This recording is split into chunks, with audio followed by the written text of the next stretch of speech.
J'espère qu'il fait pas trop noir, mais j'ose pas ouvrir plus les volets pour filmer, il fait bien trop chaud.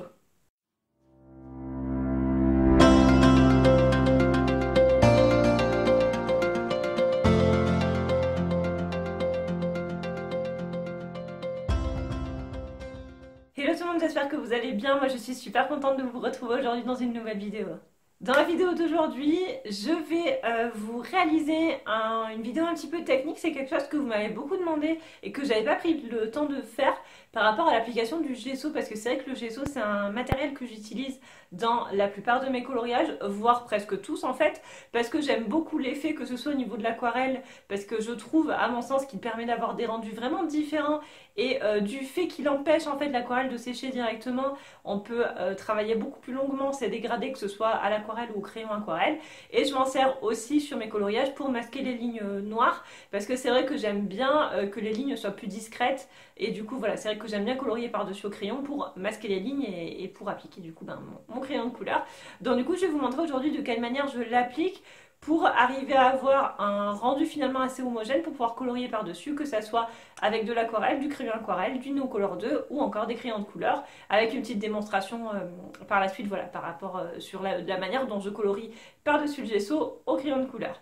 Le gesso que j'ai utilisé dans cette vidéo, c'est le gesso PBO, c'est celui que j'utilise le plus. Bien évidemment, si vous n'avez pas cette marque de gesso, ça fonctionne aussi très bien. J'utilise exactement la même méthode avec notamment le gesso de chez Action que j'aime beaucoup utiliser. Il est juste un petit peu moins blanc, donc j'en mets plus de couches si je veux estomper les lignes, mais il fonctionne aussi très bien.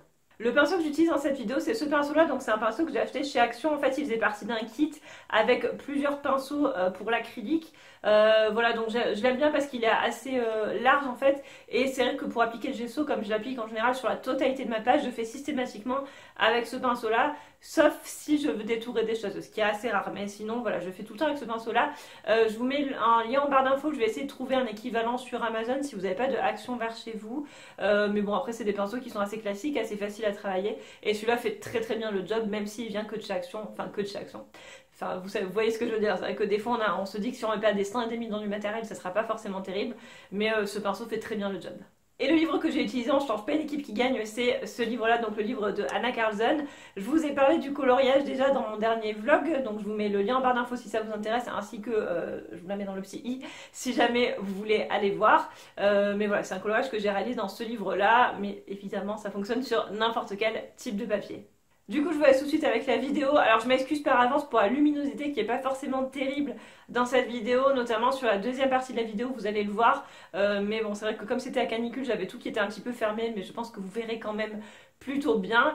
Et du coup, j'ai pas filmé la réalisation du fond parce que je vous ai déjà fait une vidéo tuto par rapport à ça que je vous mettrai en barre d'infos et que je vous mets également ici si vous voulez aller voir. C'est un fond que j'ai réalisé au Derwent Ink. Oh, je vais y arriver.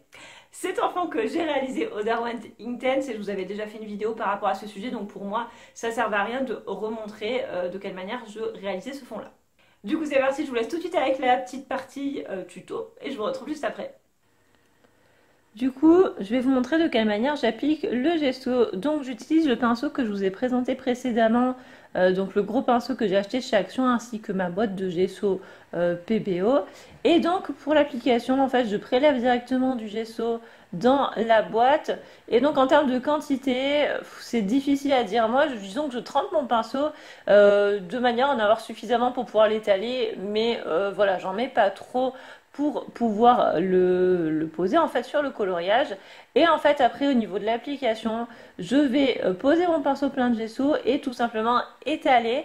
Et ce que je fais, c'est qu'en fait une fois que j'ai déposé mon gesso, je vais passer puis repasser puis repasser puis repasser mon pinceau sur le gesso jusqu'à ce que le gesso soit sec en fait, parce que le gesso c'est vrai que ça sèche super vite et du coup pour éviter qu'il y ait des espèces de traces ou que ça donne un rendu trop grumeleux ou que ça fasse des traces sous le crayon, je vais l'étaler le plus possible en repassant mon pinceau dessus jusqu'à en fait que tous les petits traits qui pourraient être faits éventuellement avec les poils du pinceau soient bien pleins et donc de cette manière-là ça va me permettre d'obtenir un rendu assez uniforme.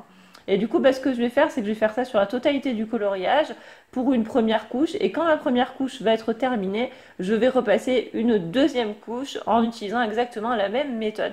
Donc c'est quelque chose qui va assez vite et qui est assez rapide à faire hein, finalement. Voilà, comme vous voyez, j'ai pas vraiment de méthode d'application. C'est juste que je repasse sur mon gesso suffisamment de fois pour que le rendu soit uniforme. Et surtout pour pas qu'il y ait de traces ou de blanc ou que ça fasse des grains sur le papier, etc. Donc voilà, après c'est la méthode qui me convient le mieux. Évidemment, chacun va avoir sa méthode, hein, mais je trouve que celle-là est finalement assez rapide, assez simple et donne un résultat qui est satisfaisant.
J'ai ensuite choisi de vous montrer de quelle manière je colorie par-dessus le gesso.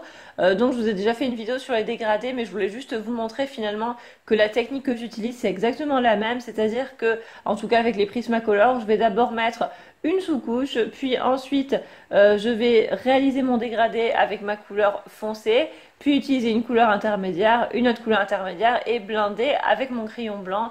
Voilà, donc il n'y a pas de méthode révolutionnaire, je fais exactement comme je le ferais sans gesso, que ce soit avec les Prismacolor ou avec n'importe quel autre type de crayon de couleur, et ça me donne un rendu qui est finalement lisse, qui est uni et qui ne va pas faire de traces. Alors j'avais au début des traces quand j'ai utilisé le gesso pour la première fois, parce que en fait je l'avais pas forcément bien appliqué et que du coup ça j'avais comme des espèces de traces comme un coup de peinture en fait si vous voulez que sous le crayon, et à force d'utiliser le gesso et d'avoir appris à l'appliquer, finalement j'arrive à avoir quelque chose de très uniforme sans avoir ni de traces ni rien, et je vais vous montrer en fait à la fin de la petite partie speed coloring un petit zoom pour que vous puissiez voir ce que ça donne de plus près. Vous allez voir, finalement ça ne donne pas du tout de traces, on dirait clairement qu'il n'y a pas de gesso dessous, et ça fonctionne plutôt très bien.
Voilà tout le monde, cette vidéo est maintenant terminée, j'espère qu'elle vous a plu et du coup que ça vous a aidé. Donc vous voyez finalement dans la manière dont j'applique le gesso, il n'y a pas forcément de technique en fait, c'est juste que j'en applique finalement de manière assez homogène, et c'est surtout que je repasse mon pinceau plein de fois avant que le gesso sèche. Alors c'est très rare, il faut le faire rapidement parce que le gesso sèche très vite, mais voilà, je l'applique dans tous les sens plusieurs fois jusqu'à ce que le gesso sèche afin d'obtenir une couche qui est uniforme et pour qu'il y en ait bien partout, comme du coup le gesso est blanc, le papier est blanc, donc on voit pas forcément si on a bien mis du gesso partout. Je vais appliquer en fait plusieurs couches, donc 2 voire 3 couches pour être sûr d'en avoir bien partout, parce que c'est vrai que des fois si on oublie une toute petite partie du coloriage sans gesso, ça va directement se voir à l'application.